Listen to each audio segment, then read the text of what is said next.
Қайырлы күн, қазақ елі. Сіздермен бірге мен Мәдина. Бүгін туыстық қатынасты сақтау, сол жайлы әңгіме айтамыз.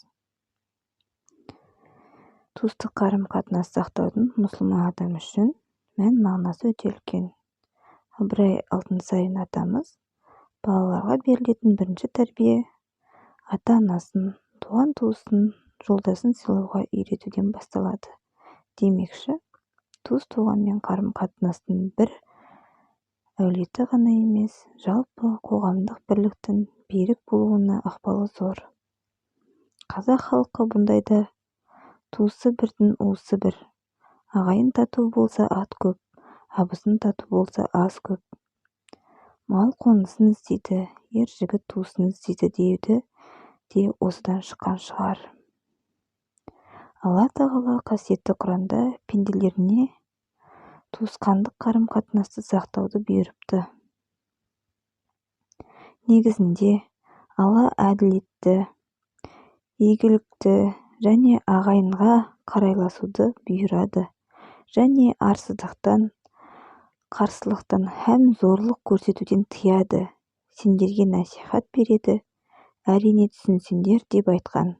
Нақыл сүресі 90 аят. Пайғамбарымыз, оған Алланың салауаты мен сәлемі болсын. Кімде-кім Аллаға және ақырет күніне иман келтірген болса, онда туысқандарымен қарым-қатынасын үзбесін деп айтқан. Имам Бұхари, Мүслім.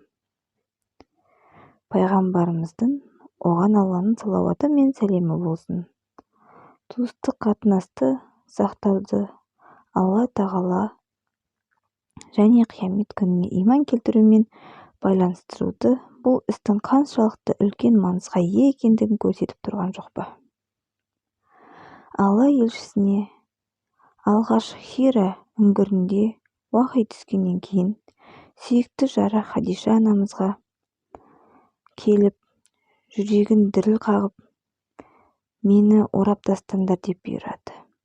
Үңгірде болған жағдайды жарына айтып бергенінде Хадиша анамыз оған: жоқ, олай емес, Алламен ант етемін, Алла сені ешқашан қор қылмайды, өйткені сен туыстарыңмен жақсы қарым-қатынас жасайсың, қорғансызға қорғансың, жоқ-жітікке қарайласасың, қонақты сыйлайсың және өзгелердің құқығын сақталуына жәрдем етесің деп айтқан екен. Бұл оқиғадан мәлім болатындай, пайғамбарымызға пайғамбарлық келмей тұрып, ол кісінің өзі туыстарымен жақсы қарым-қатынаста болған. Пайғамбарлық келгеннен кейін де адамдарға әрдайым туыстарымен байланысты нығайтуға бұйырып, оны үзуден тыйым салған екен. Сіздермен бірге болған мен Мәдина. Осындай діни ақпараттармен бөлісіп отырмын. Лайк басып тіркеліп кетіңіздер. Алла разы болсын.